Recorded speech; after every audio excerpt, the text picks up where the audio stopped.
Sous les étoiles du festival.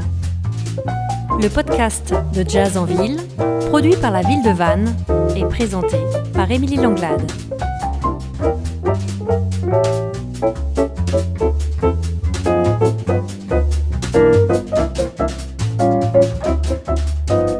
Pour commencer cette nouvelle saison de podcast, nous accueillons une étoile qui brille très fort dans le ciel du jazz cette année. Gaby Hartmann, bienvenue. Bonjour. Merci de nous avoir rejoints dans ce studio de la Tour du Connétable de Vannes, tour qui surplombe la grande scène sur laquelle vous avez l'honneur d'ouvrir l'édition 2023 du festival Jazz en Ville. Et on entendra peut-être dans le fond les balances de Robin McKell qui joue aussi ce soir. Gaby Hartmann, vous êtes chanteuse, guitariste, autrice et compositrice. Votre nom pourrait nous faire croire que vous êtes américaine alors qu'en fait vous êtes parisienne, mais depuis pas mal de temps déjà connectée à l'ailleurs. Vous avez le charme de nous embarquer dans un tour du monde des influences intemporelles du jazz. Vos mélodies nous font passer par Rio de Janeiro, New York ou encore Khartoum. Vous chantez en plusieurs langues, des sonorités métissées où poésie, mélancolie, liberté et douce légèreté voguent ensemble au fil de l'eau. Avec vous, on va parler des rencontres et des influences qui donnent corps à votre musique. Et puisque le thème des voyages de l'ailleurs est très présent dans votre premier album, pour commencer, j'aimerais savoir si vous voyagez léger avec vos musiciens pour les grandes scènes que vous faites cet été. Est-ce que je voyage léger ? On voyage avec nos instruments et on essaie de faire en sorte que voilà, on n'a pas non plus un énorme backline. Mais on est quand même nombreux, ça dépend des dates.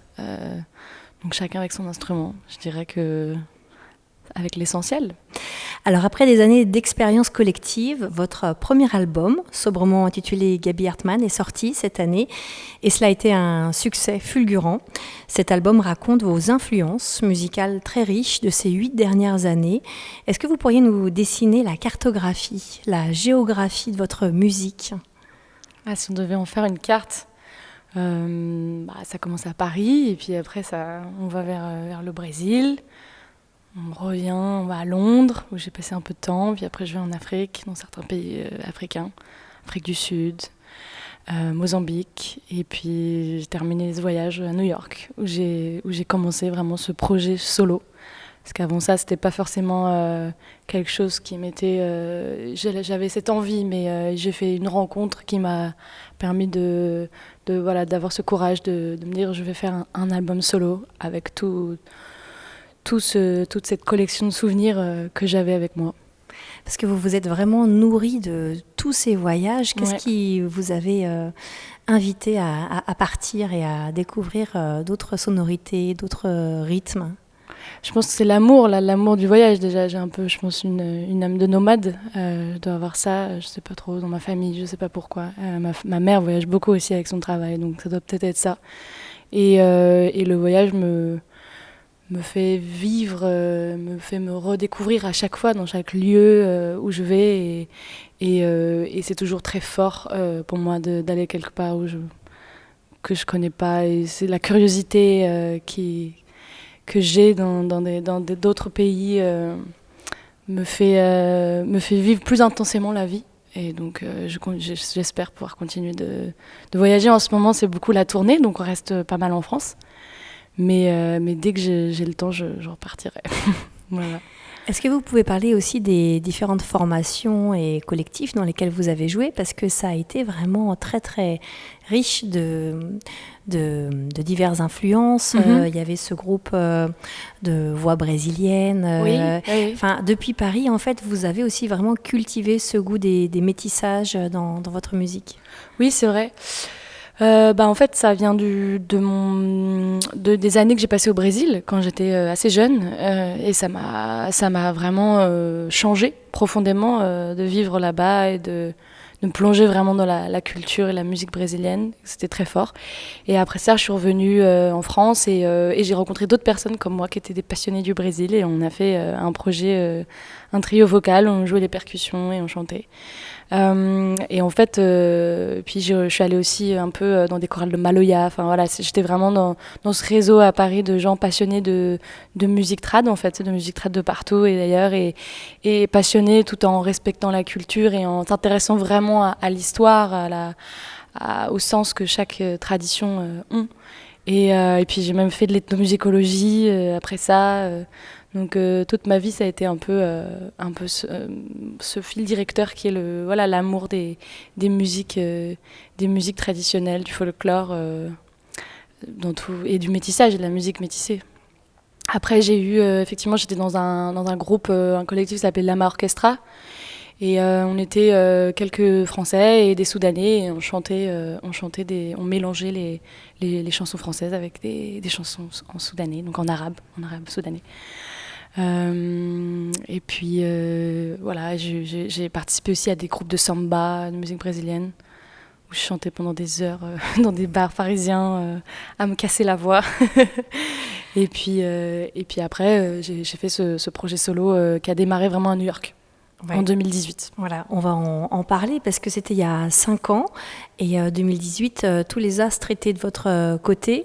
On peut dire que là, les planètes étaient alignées parce que vous faites cette rencontre décisive de Jesse Harris, grand auteur, compositeur, guitariste, producteur new-yorkais qui a beaucoup de flair et collabore notamment avec les grandes voix du jazz international comme Norah Jones, Melody Gardot, Madeleine Peyroux. Comment est-ce que cette rencontre vous a permis, vous, de vous envoler vers d'autres horizons ? En fait, oui, ça a été assez dingue de le rencontrer parce que ces 3 voix que vous avez citées, c'était vraiment des références pour moi, c'était des grandes influences. Mais je savais que ce que je voulais faire, je voulais pas du tout je voulais pas du tout suivre leur chemin. Et je me disais depuis toujours que il fallait vraiment que j'apporte quelque chose de différent, sinon il n'y avait pas vraiment d'intérêt à faire un projet solo. Et en fait, lui, Jesse Harris, il a une grande passion du Brésil aussi. Il a fait 3 albums là-bas qu'il a enregistrés. Il est très, très passionné de toutes les musiques. Il a une collection énorme de vinyles de partout, de la chanson française. Il connaissait même Barbara, enfin plein d'auteurs de musiciens que à New York, on connaît pas forcément. Et lui, il connaissait tout. Et donc on a, je pense, aussi trouvé ce goût en commun qui a fait que ce projet en fait est né et avec vraiment un respect mutuel pour les goûts qu'on avait en commun, et on a réussi à faire quelque chose d'assez original en fait, finalement, pas sur la même lignée que Melody Gardot ou Norah Jones, parce que j'étais déjà très différente, et même si le jazz et la folk m'influencent énormément, je savais que j'allais faire un style, un projet à moi, quoi. Vous aviez déjà aussi certains morceaux, certains textes. Qu'est-ce que lui a apporté en fait à l'album, aussi bien au niveau de l'écriture que de la production ? Beaucoup de choses. On a écrit beaucoup de morceaux ensemble.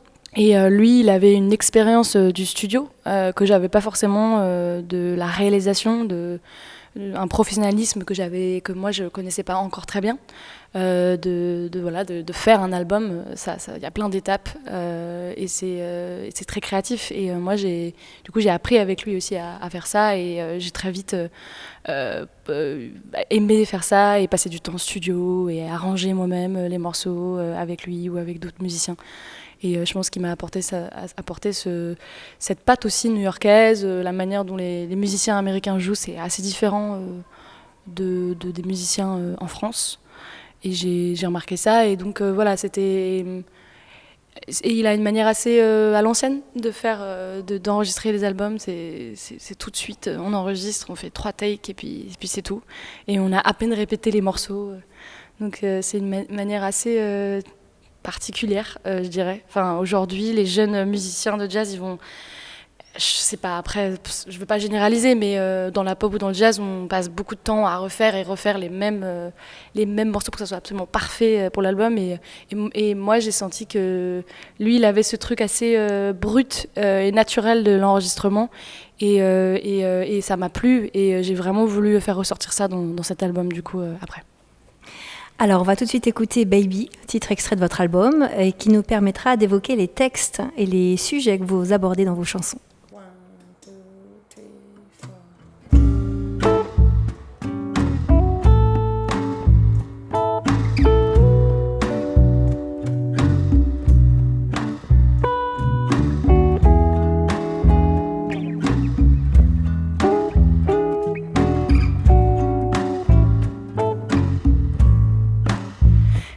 It's been way too long since love's gone by. I don't want you to look in deep into my eyes. You won't find any answers inside. Yes, it's time to let me go, time to get free from the past. You can try to help me, but you'll cut your hand holding a broken glass. Don't you see that the hope is gone? There's really no need to be afraid now of moving on. I don't need any protection, need any direction, even if I cry sometimes. Tu seras toujours un peu mon amour. Tu seras toujours un peu mon ennemi. Oh, oh, oh, oh.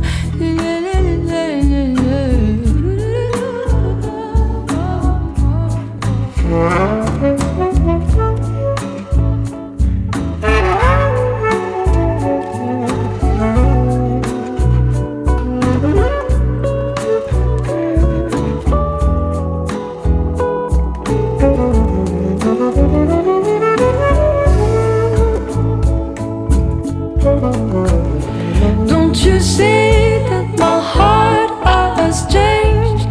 There's really no need to be afraid now. This is the end. I don't want any permission, need any affection, just a place to call my own. Maybe one day you'll get baby, one day we'll cross the same road. Yes, we share the same boat. No more luck, no more boat in my new home. Yes, I see that the world has changed. There's really no need to be afraid now. Without a man, I don't need any protection, need any direction, even if I cry sometimes, even if I cry sometimes, even if I cry sometimes, even if I cry sometimes. No Need to Be Afraid Without a Man. C'est une chanson qui parle donc peut-être d'indépendance des femmes et d'autonomie dans l'amour. Comment est-ce que vous choisissez les thèmes de vos textes ? Moi, je l'ai choisi en fonction du vécu, de ce qu'on vit sur le moment. C'est comme ça qu'on peut faire ressortir les émotions les plus vraies et les plus sincères. Donc c'est un peu... c'est du vécu, ouais. Et vous avez envie d'être témoin aussi de l'époque que vous traversez, ou vous avez envie plutôt de raconter des chansons qui pourraient très bien se passer dans les années 30 ou dans 30 ans, qui seront encore actuelles ? Les deux, je pense les deux les artistes doivent toujours être le reflet du temps présent. Mais en même temps, il y a cette chose étrange d'intemporalité qu'on arrive à créer aussi. Et c'est un espèce de mélange entre les deux, je pense. Mais pour moi, c'est très important de pouvoir parler de sujets actuels et pas simplement vivre dans une nostalgie d'un certain jazz, une époque voilà, c'est important. Ouais. On pourrait parler notamment du titre La Mer, qui est dans votre album, qui est un titre grave, inspiré, réadapté de la chanson de Charles Trenet, où vous évoquez le sort des réfugiés qui meurent en traversant la Méditerranée. Ouais, c'est ça, tout à fait. J'ai composé cette chanson en 2015. Parce que je vis à Paris et je vis dans le quartier de la Chapelle, où il y avait à ce moment-là énormément de personnes exilées qui dormaient dans les rues. Il y avait des campements en fait qui il y avait plein de campements dans le quartier où je vivais et en fait il y a eu une vraie solidarité qui s'est créée avec les gens du quartier et, pour apporter des aides, que ce soit des repas, des cours de français, du matériel, des habits, enfin plein de choses et aussi les aider pour se loger. Donc moi et ma famille, des personnes du quartier, on a beaucoup participé à aider ces personnes dans le quartier. Voilà. Et ça a commencé là, mon engagement pour... après, je travaillais dans des associations, mon engagement pour l'accueil des personnes exilées à Paris, surtout, principalement, et aussi à Calais. Je suis allée quelques fois à Calais. Et ce qui est intéressant, c'est que dans votre musique, il y a ce mélange de textes qui peuvent être graves, parfois mélancoliques ou nostalgiques, mais avec aussi beaucoup de douceur. Hein. C'est vraiment un équilibre aussi des forces, j'ai envie de dire. Est-ce que vous faites attention à garder aussi les deux forces entre vos textes et votre musique ?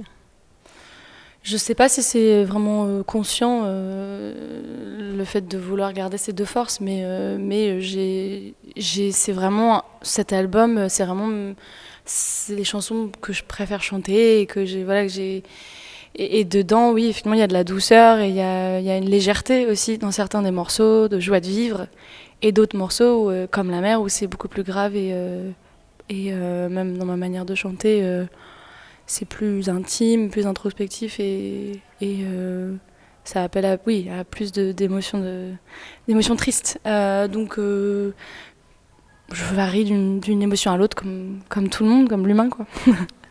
Alors on parlait d'intemporalité tout à l'heure aussi dans la musique que vous proposez. Est-ce que c'est risqué comme pari de proposer cette musique de nos jours, d'avoir justement un jazz intemporel qui sort aujourd'hui en 2023. Ouais, effectivement, j'avais un peu peur que cet album soit pas forcément compris dans le sens où il y avait 14 titres qui étaient très différents les uns, vraiment très différents. Chaque titre était comme un petit monde, une petite porte qu'on ouvrait et j'avais très peur qu'on ne saisisse pas, on ne comprenne pas et on se dise c'est trop...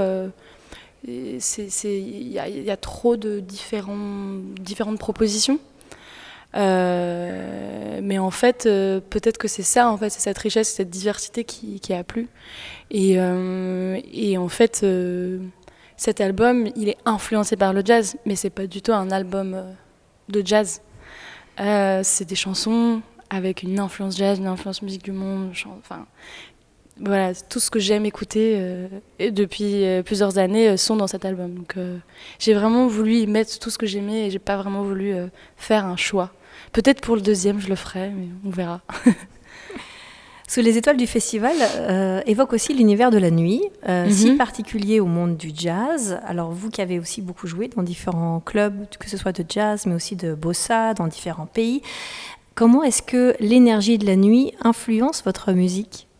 On fait souvent des concerts la nuit, donc on est tout souvent dans l'obscurité et j'aime beaucoup la nuit. Et après, les clubs où j'ai joué, effectivement, c'était petits clubs avec des lumières tamisées. C'est une ambiance que j'apprécie beaucoup. La nuit m'a toujours inspiré beaucoup.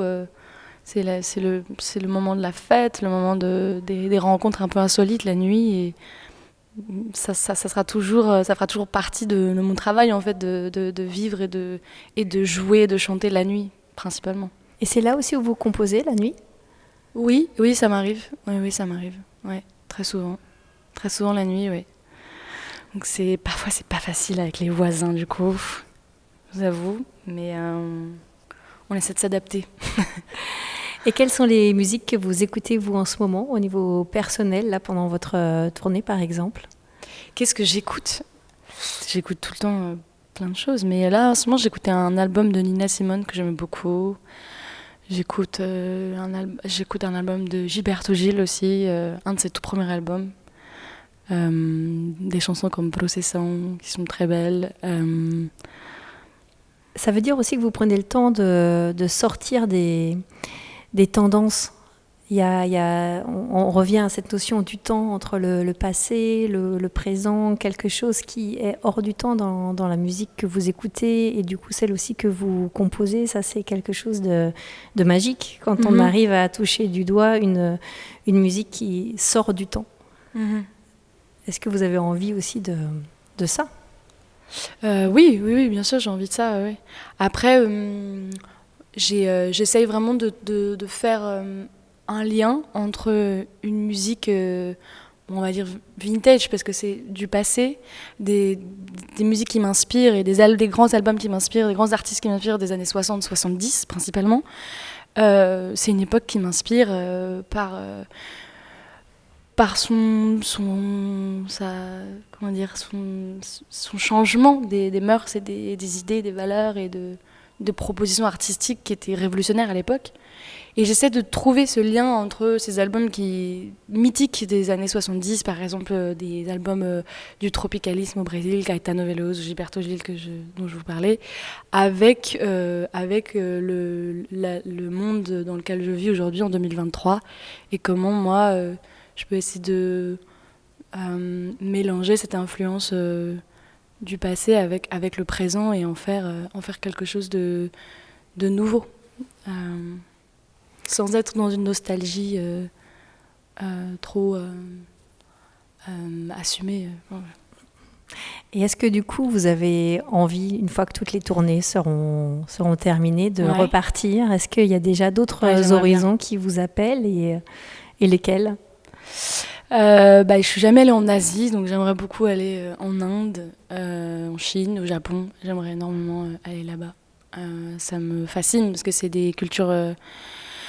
Des cultures tellement anciennes. Et la musique indienne, c'est une des musiques les plus vieilles de l'histoire de l'humanité et ça me fascine. Donc j'aimerais aller là-bas. Je ne sais pas si ça se fera tout de suite. Voilà. Alors cette année, pour terminer nos entretiens, je demande aux artistes quel est le morceau qui clôt votre concert et pourquoi ? Alors le morceau qui clôt mon concert, c'est Baby. C'est aussi parce que c'est un morceau que j'ai travaillé récemment. En fait, j'ai fait un clip sur ce morceau-là il y a peu de temps qui est sorti avec une réalisatrice que j'adore. C'est un morceau qui célèbre, je pense, l'indépendance, l'autonomie de la femme dans les relations amoureuses. C'est un clip joyeux, entouré c'est assez de femmes, joyeux sur un tapis par terre. Et c'est un morceau qui est entraînant, joyeux, qui donne de l'énergie, de la force. Et j'aime bien finir par ce morceau. Voilà. Gaby Hartmann, merci beaucoup d'avoir été avec nous. Merci pour votre musique et ces vibrations qui nous font chaud au cœur. On vous souhaite plein de nouveaux voyages, du coup, inspirants, et de nouvelles collaborations qui vous permettront de voguer et de nous enchanter. Très bon festival. Merci. Sous les étoiles du festival est un podcast produit par la ville de Vannes. Prise de son Maya Martinez et Thomas Déhou. Retrouvez toutes les informations sur le site du festival Jazz en Ville, www.festivaljazzanville.fr.